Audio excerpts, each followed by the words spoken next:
नमस्कार दोस्तों। ग्रामीण डाक सेवकों की स्ट्राइक चालू है। आज 12/12/2023 से स्ट्राइक स्टार्ट हुई सुबह 6 बजे से। और इसी बीच डाक विभाग ने डिपार्टमेंट ऑफ पोस्ट ने एक सर्कुलर इशू किया है और इसमें उन्होंने बताया कि पिछले 4-5 साल में जीडीएस के लिए डिपार्टमेंट ने क्या क्या किया है, वो सारे पॉइंट वाइज बताया है डिपार्टमेंट ने। तो देखिए, सबसे पहला पॉइंट है grant of financial assistance up to ₹50,000 from welfare fund to the GDS affected by कोविड-19। तो जो कोविड-19 से ग्रसित थे ग्रामीण डाक सेवक, उनके लिए 50,000 रुपये की धनराशि का अनाउंसमेंट किया गया था। 50,000 रुपीज़ फाइनेंशियल असिस्टेंस के रूप में दिया गया था। तो ये सही भी है, दिया गया था। लेकिन जो डिपार्टमेंट ये जो पॉइंट बता रहा है, इसमें से कोई भी डिमांड जीडीएस की है नहीं। उसके बारे में हम आगे देखेंगे कि जीडीएस की डिमांड क्या है और उसके एवज में डिपार्टमेंट ने क्या दिया है। देखिए, दूसरे पॉइंट पहले हम लोग ये देख लेते हैं कि डिपार्टमेंट ने क्या क्या दिया है। सेकंड पॉइंट में देखते हैं dispensing with security of ₹1 lakh on engagement as GDS के एंगेजमेंट के साथ 1 लाख का सिक्योरिटी दिया जाता है। और तीसरे में देखिए introduction of combined duty allowance to the branch post master. तो ये तो ऑब्वियस है, ये तो सबको पता है कि अगर एक से ज़्यादा ड्यूटी अगर ब्रांच पोस्ट मास्टर करेंगे तो उनको कंबाइंड ड्यूटी अलाउंस दिया जाएगा। हालांकि कुछ सर्किल्स में ये पेंडिंग है, लेकिन डिपार्टमेंट का ये कहना है कि कंबाइंड ड्यूटी अलाउंस उनके लिए लागू है। नेक्स्ट में देखिए introduce the online process of engagement of ग्रामीण डाक सेवक। देखिए, जीडीएस का जो रिक्रूटमेंट है ये ऑनलाइन हो गया है। आप सभी को पता है कि ये ऑनलाइन हो गया है। और 2014 से लेके अब तक 2014 से लेके 1,55,000 ग्रामीण डाक सेवकों की भर्ती हुई है।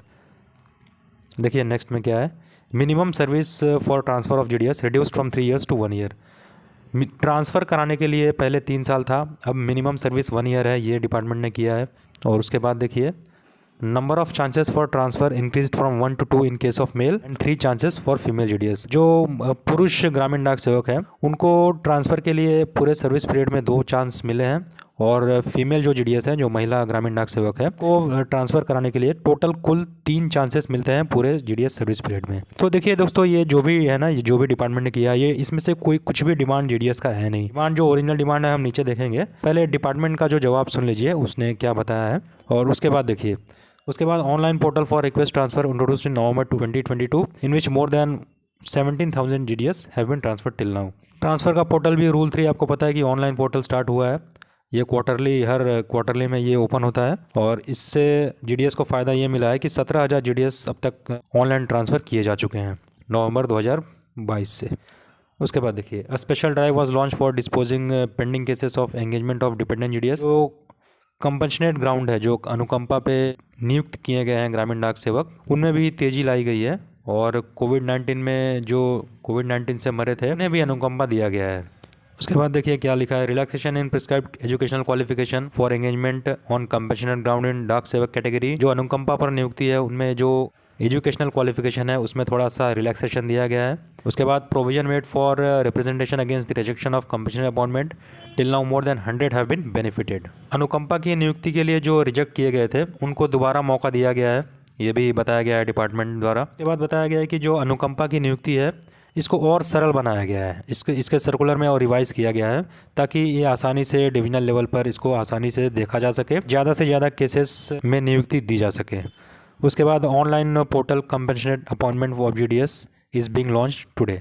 मतलब अनुकंपा की नियुक्ति की प्रक्रिया में को भी ऑनलाइन कर दिया गया है, डिपार्टमेंट का ऐसा कहना है, ताकि आसानी हो, इधर उधर दौड़ना नहीं पड़े। जो भी अनुकंपा की नियुक्ति होती है उसमें जो कैंडिडेट्स है उनको इधर उधर भाग दौड़ ना करना पड़े, इसलिए ऑनलाइन उसको कर दिया गया है। अब देखिए दोस्तों, मेन मुद्दे पर आते हैं, जो जीडीएस का डिमांड है उस पर आते हैं। उपरोक्त जो हमने देखा ये इसमें से कुछ भी जीडीएस का डिमांड नहीं है।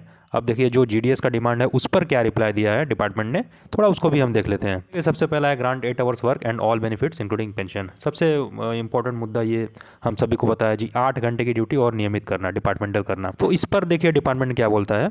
इस पर इन्होंने कहा है to increase the upper limit of working hours up to 7 hours में भी। मतलब 8 घंटे का ये नहीं बोल रहे हैं, ये सोच रहे हैं कि 7 घंटे मैक्सिमम हम कर सकते हैं। उसके लिए भी क्या होगा, देखिए एक कमेटी को सेटअप किया जाएगा और वो ग्रामीण डाक सेवक के सारे कंडीशंस, टर्म्स एंड कंडीशंस को पढ़ेंगे, ध्यान से देखेंगे कि कैसे कैसे ये वर्क करता है GDS conduct and engagement rule के हिसाब से। अगर ये पॉसिबल है 7 घंटे मैक्सिमम दे सकते हैं। और जहाँ तक ग्रेचुइटी की बात है तो उसको भी रिवाइज़ किया जाएगा, लेकिन अभी ये अंडर कंसिडरेशन है, मतलब पेंडिंग है, उनके पास लंबित है, इसके बारे में विचार किया जाएगा, ऐसा ये लिखते हैं। देखिए सेकेंड पॉइंट में, और ये विचार तो बहुत सालों से किया जा रहा है लेकिन अब तक कुछ हुआ नहीं। और सेकेंड पॉइंट में देखते हैं, देखिए सेकंड पॉइंट में immediate implementation of all positive recommendation of Kamlesh Chandra committee. Kamlesh Chandra committee 2016 में आई थी, लेकिन अब तक एक भी कुछ भी अभी तक ये इम्प्लीमेंट नहीं किया गया। और इसको ये क्या लिखते हैं, देखिए सबसे इंपॉर्टेंट जो 12, 24 और 36 साल का फाइनेंशियल अपग्रेडेशन था उस पर डिपार्टमेंट का रिप्लाई देखिए। Matter of 3 financial upgradations to each GDS has been forwarded to ministry of finance for their concurrence after approval of the honourable ministry of communication. Ministry of finance के पास है, ये हमने पिछले वीडियो में भी देखा था, कुछ महीने पहले मैंने बताया था कि ये फाइनेंस मिनिस्टर के पास अप्रूवल के लिए पेंडिंग है। हालांकि अब तक ये वही जवाब दे रहे हैं कि अभी भी फाइनेंस मिनिस्टर के पास अप्रूवल के लिए पेंडिंग है। ये बहुत दिनों से पेंडिंग है, मुझे नहीं लगता कि इसमें कोई प्रोग्रेस हुई है, तो ये तो अभी मैटर पेंडिंग है। और सेकंड में in principle approval of the national health authority for bringing GDS under Ayushman Bharat scheme has been received. Ayushman Bharat scheme के बारे में आपको पता है, ये हेल्थ कार्ड है, इससे कोई विशेष फायदा है नहीं। कल वाले वीडियो में हमने देखा था आयुष्मान भारत की उतना सेटिस्फैक्ट्री नहीं है, उतना संतोषजनक ये नहीं है। इसलिए जीडीएस की डिमांड है कि सीजीएचएस के अंडर में वो आए, जो डिपार्टमेंटल ऑफिशियल्स को सुविधा मिलती है सीजीएचएस की, वो सुविधा ग्रामीण डाक सेवकों को भी मिले।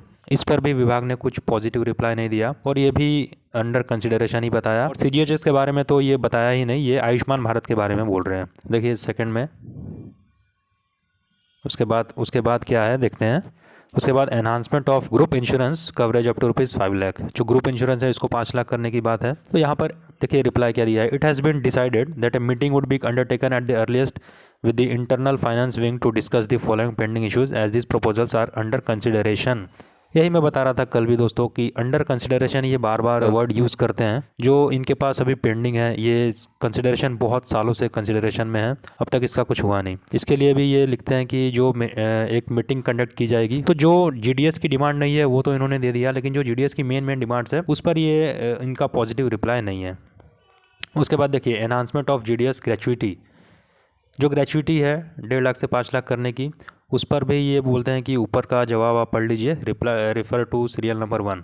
मतलब वही है, एक कमेटी कंस्टिट्यूट की जाएगी, कमेटी सेटअप की जाएगी, वो जीडीएस के सारे टर्म्स एंड कंडीशंस को स्टडी करेगी थॉरोली, उसके बाद ही कुछ हो पाएगा। उसके बाद देखिए carry forward and encashment of paid leave up to 180 days.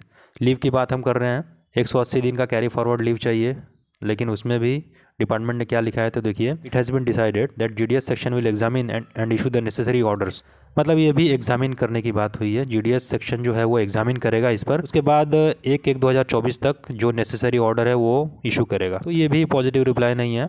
उसके बाद provision of medical facilities to GDS and their family members. तो ये आयुष्मान भारत अभी हमने ऊपर देखा, वही यहाँ पर लिखा है, refer to point number 2 above, ये वही लिखा है आयुष्मान भारत अभी हमने ऊपर देखा था। तो मेडिकल फैसिलिटीज़ भी ग्रामीण डाक सेवकों को नहीं दी जा रही है। उसके बाद increase GDS and department contribution to SDBS, जो 3% से 10% की बात है, इस पर भी डिपार्टमेंट का रिप्लाई पॉजिटिव नहीं है।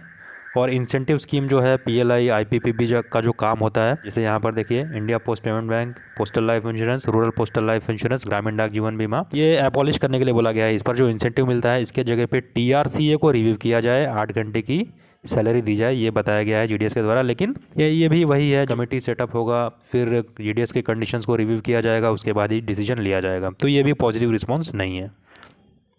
अब देखिए सारी जो and all discrimination in granting annual increments and TRCA, जो एनुअल इंक्रीमेंट मिलता है और टीआरसीए दिया जाता है वो एज़ पर डिपार्टमेंटल ऑफिशियल्स दिया जाना चाहिए, जीडीएस की ऐसी मांग है। लेकिन फिर इन्होंने वही बताया कि GDS section would examine the modalities for increasing the TRCA. मतलब इस पर भी जीडीएस सेक्शंस ऑर्डर इशू करेगा सारे टर्म्स एंड कंडीशंस रिव्यू करने के बाद। तो ये भी पॉजिटिव रिस्पांस नहीं है। उसके बाद जो बिजनेस में हरासमेंट किया जाता है ग्रामीण डाक सेवकों को, उस पर जीडीएस ने बोला था कि हरासमेंट करना बंद किया जाए। इस पर एक रिप्लाई दिया है, DDG inform that the instructions have been issued from DGPS to all the HOC to avoid any kind of harassment to GDS. मतलब ये एक पॉजिटिव रिस्पॉन्स है। वैसे भी इससे कोई ज़्यादा फर्क पड़ता नहीं है ग्रामीण डाक सेवकों को, क्योंकि इसमें एक डायरेक्टरेट से ऑर्डर इशू हुआ था कि ग्रामीण डाक सेवकों को बिजनेस के लिए हरास नहीं किया जाना चाहिए। उसके बाद लैपटॉप की मांग है, प्रिंटर की मांग है, ब्रॉडबैंड नेटवर्क की मांग है, क्योंकि आरआईसीटी मशीन में नेटवर्क रहता नहीं है इसलिए। तो उस पर डिपार्टमेंट का रिप्लाई देखिए, PBI division would submit definite timelines for providing the tablets and peripherals to BPMs and mobiles to ABPM. मतलब यहाँ पर भी लैपटॉप प्रिंटर की बात कही गई है, तो लेकिन डिपार्टमेंट ने लैपटॉप प्रिंटर की बात नहीं बोली, इन्होंने टैबलेट की बात कही है, टैबलेट और पेरिफेरल्स बीपीएम को, और मोबाइल जो है वो एबीपीएम को। तो लैपटॉप और प्रिंटर भी देने से मना कर दिया है डिपार्टमेंट ने। इसी के चलते ये स्ट्राइक, मुझे नहीं लगता कि स्ट्राइक रुकेगी, ये स्ट्राइक कंटिन्यू होनी चाहिए। और जो यूनियन है इंडिया ग्रामीण डाक सेवक यूनियन के चेयरमैन एसएस महादेवैया और नेशनल यूनियन ऑफ ग्रामीण डाक सेवक के चेयरमैन पीयू मुरलीधरन। इन दोनों को इस बात को संज्ञान में लेना चाहिए और ये स्ट्राइक को कंटिन्यू रखना चाहिए, क्योंकि जब तक स्ट्राइक कंटिन्यू रहेगी नहीं तब तक ये ऐसे ही रिप्लाई देते रहेंगे। और इस रिप्लाई से इसमें कोई भी पॉजिटिव रिप्लाई नहीं है। आपने पूरा देखा, अगर नहीं देखा तो दोबारा वीडियो देख लेना, कोई भी पॉजिटिव रिप्लाई इसमें नहीं है। और जैसे ही कोई आगे अपडेट आएगा मैं लेकर आऊँगा। आज के वीडियो में इतना ही, मिलेंगे नए अपडेट के साथ।